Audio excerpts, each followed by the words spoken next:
नमस्ते गाइस। और आज की फाइट वीडियो में सबसे पहले बात करते हैं light heavyweight champion Magomed Ankalaev और एलेक्स परेरा के बारे में, जहां पर फाइनली इन दोनों को लेकर एक प्रॉपर वीडियो आ चुकी है और अब पूरा पता चल चुका है कि दोनों के बीच में हुआ क्या था। क्योंकि अभी तक बस क्लिप्स निकल के आ रही थी तो पूरा नहीं पता लग रहा था, बट अब एलेक्स परेरा एक प्रॉपर वीडियो को डाल देता है और यहाँ पर हम पूरी कॉन्वर्सेशन को सुन सकते हैं कि स्टार्ट कैसे होती है और एंड कैसे होती है। तो यहाँ पर मैं पूरी वीडियो के की पॉइंट्स को बता देता हूँ, जहां पर एलेक्स और उसकी टीम सेम रूम में बैठती है जिधर अंकलाएव का कोच बैठा होता है। फिर वहां पर मैगोमेड अंकलाएव भी आ जाता है और इस चीज की वैसे तो ट्रांसलेशन नहीं है, बट ये चीज जो एलेक्स का कोच है वो एलेक्स को बोलता है कि मे बी मैगोमेड अंकलाएव को लग रहा है कि वो उसके कोच को इंटिमिडेट करने के लिए एक रूम में बैठे हुए हैं। अब यहां से स्टार्ट होती है होली ट्रांसलेशन, जिधर दोनों पार्टीज को एक दूसरे को समझने के लिए बहुत ज्यादा प्रॉब्लम आ रही होती है। फिर उन्हें गूगल ट्रांसलेट करना पड़ता है और फिर स्टार्टिंग यहीं से होती है जिधर एलेक्स परेरा ये बोलता है कि मैगोमेड अंकलाएव उससे छुप गया था। तो यहां पर अंकलाएव रिप्लाई देता है कि उसने एलेक्स की वीडियो को देखा और एलेक्स उसे देखना चाहता था, तो लो वो उसके सामने आ चुका है और अब बात करते हैं। अब इसके बाद वही वाली ट्रांसलेशन होती है जो मैं कवर कर चुका हूं, जिधर मैगोमेड अंकलाएव बोलता है कि उसे एम्प्टी ट्रैश टॉक करने की जरूरत नहीं है, वो अक्टूबर 4 को फाइट करने वाले हैं। वेरस दूसरी साइड परेरा बोलता है कि इतने टाइम से अंकलाएव ट्रैश टॉक कर रहा था, पर अब जब दोनों एक दूसरे के सामने तो वो कावर्ड बन रहा है। अब इसके बाद यहां पर मेन चीज है, क्योंकि जो पहले हमें शॉर्ट क्लिप में दिखाया गया था कि एलेक्स परेरा अंकलाएव के पास जाता है और उसे ट्रांसलेशन में बोलता है कि वो उसे स्लैप करने वाला है, वो उसे पंच करने वाला है, तो तब ऐसा लग रहा था कि परेरा वहीं पर उसे ये करना चाहता है। बट अब जब पूरी वीडियो निकल के आ गई है तो हम सुनते हैं कि एलेक्स परेरा ने बोला था कि वो फाइट के टाइम उसे ये सब करेगा। अब इसके बाद फिर से वही वाली बात आती है, जहां पर अंकलाएव एलेक्स परेरा को बोलता है कि वो उसे बता तो दे कि उसने एक्चुअली में किया क्या है, जिसकी वजह से परेरा को लग रहा है कि वो उससे डरकर छुप गया था। तो वंस अगेन यहां पर परेरा वही एक्सप्लेन करता है कि यूएफसीपीआई की एक टीम मेंबर ने उसे ये बोला कि मैगोमेड अंकलाएव उसकी पूरी टीम को देकर एक रूम के अंदर चले गया था, तो ये उसे पर्सनली लगा कि मैगोमेड अंकलाएव कावर्ड है। अब फुल वीडियो में हमें अंकलाएव का रिप्लाई भी सुनने को मिलता है, जहां पर वो ये बोलता है कि वो जो यूएफसीपीआई की लड़की थी उसने जबरदस्ती उन्हें पकड़ लिया था, उन्हें रूम के अंदर कर लिया था और वो उन्हें बाहर जाने नहीं दे रही थी। तो ऑलमोस्ट पूरी वीडियो में यही बातें हुई हैं, बट फिर एंड में हमें एक और चीज देखने को मिलती है, जहां पर एलेक्स परेरा बोलता है शामा,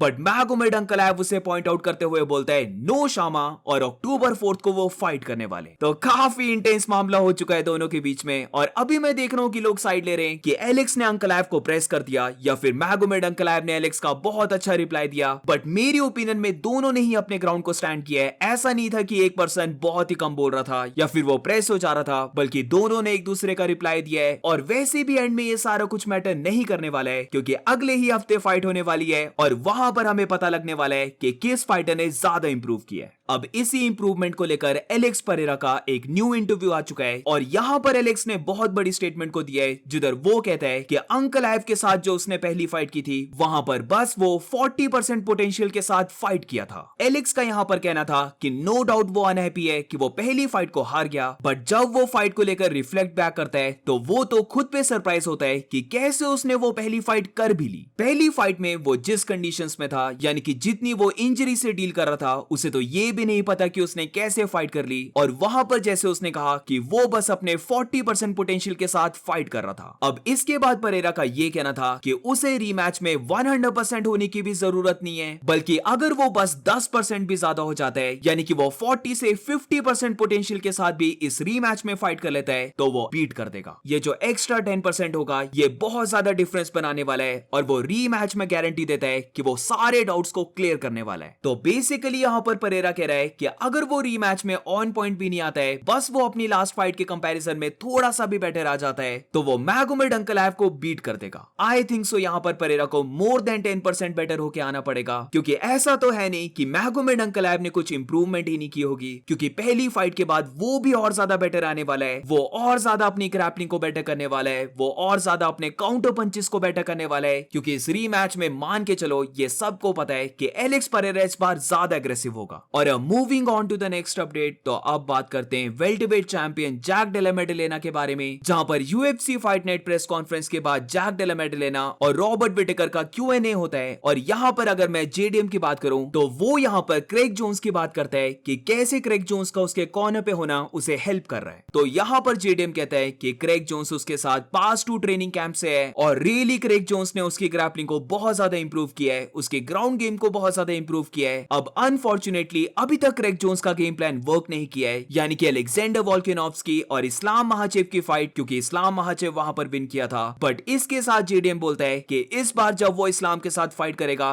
तो ये डेफिनेटली वर्क करेगा। अब इस्लाम महाचेव के बारे में जेडीएम ये भी बिलीव करता है कि इस बार हम इस्लाम महाचेव का बेस्ट वर्जन देखने वाले हैं, क्योंकि एज वी नो कि अब इस्लाम महाचेव वेट को कट नहीं कर रहा है, तो वो अब अपने फुल पोटेंशियल के साथ फाइट करने वाला है। इसीलिए वो फाइट में एक्सपेक्ट कर रहा है कि वो इस्लाम महाचेव के ऐसे वर्जन के साथ फाइट करेगा जो वन ऑफ द स्ट्रॉन्गेस्ट और वन ऑफ द बेस्ट है उसका। बट एंड में इसके साथ जेडीएम वही वाली बात बोलता है कि वो रियली फील कर सकता है कि वो इस्लाम महाचेव को नॉकआउट कर देगा और वेल्टरवेट की बेल्ट उसी के पास रहेगी। और moving on to the next update, तो ये अपडेट थोड़ा सा शॉकिंग है, जहां पर फेदरवेट चैंपियन अलेक्जेंडर वोल्कानोव्स्की का भी इंटरव्यू आता है और वो यहां पर रिवील करता है कि मे बी उसका नेक्स्ट ओपोनेंट लिरॉन मर्फी ना हो एरन पिको की फाइट के बाद। और स्पेशली जिस वे से लिरॉन मर्फी ने एरन पिको को नॉकआउट किया था, बहुत सारे लोग ये बिलीव करने लग पड़े थे कि अलेक्जेंडर की अब नेक्स्ट फाइट लिरॉन मर्फी के साथ ही होगी। बट अब रिसेंटली जब अलेक्जेंडर से उसकी नेक्स्ट फाइट के बारे में पूछा जाता है, तो स्टार्टिंग में यहां पर अलेक्जेंडर बोलता है कि वो अब फॉर श्योर टारगेट कर रहा है कि वो अपनी नेक्स्ट फाइट दिसंबर में करे। बट अभी तक उसे ऐसा लग रहा था कि उसका नेक्स्ट ओपोनेंट लिरॉन मर्फी होगा। बट अब recently there might be a spanner in the works. अब ये स्पैनर क्या होता है ये किसी को भी नहीं पता, बट पूरी बात का मीनिंग यहां पर है कि अलेक्जेंडर ने सोचा था कि वो अपनी नेक्स्ट फाइट लिरॉन मर्फी के साथ करने वाला है। बट अब जितनी उसकी बात हुई है यूएफसी के साथ, उसे लग रहा है कि उसका नेक्स्ट ओपोनेंट कोई और होगा। प्लीज यहां पर याहिर रॉड्रिगेज को टाइटल शॉट ना मिल जाए। अगर लिरॉन मर्फी को टाइटल शॉट नहीं मिल रहा है तो बस एक ही फाइटर बचता है और वो है मोवजार इवलोव, जिसे नेक्स्ट टाइटल शॉट मिलना चाहिए। बट अगर यूएफसी मोवजार को भी नहीं देना चाहती है टाइटल शॉट, तो याहिर रॉड्रिगेज के रीमैच से तो बेटर है कि डिएगो लोपेस के साथ ही रीमैच फाइट हो जाए। अब अलेक्जेंडर के इंटरव्यू को लेकर लिरॉन मर्फी का भी रिप्लाई आता है, जिसे मैं स्ट्रांगली डिसएग्री करता हूं। बट सबसे पहले ये देखिए कि मर्फी ने बोला क्या है। वो यहां पर अलेक्जेंडर को ही लेकर कह रहा है कि अब तो लोग उसे अवॉइड करने लग पड़ेंगे एक प्लेग की तरह, क्योंकि अब सबको पता लग गया है कि वो अपने पोटेंशियल को जान चुका है। वो तो अलेक्जेंडर के साथ कल ही फाइट कर ले, बट वो अंडरस्टैंड करता है कि वो एक बहुत ज्यादा रिस्की फाइट है,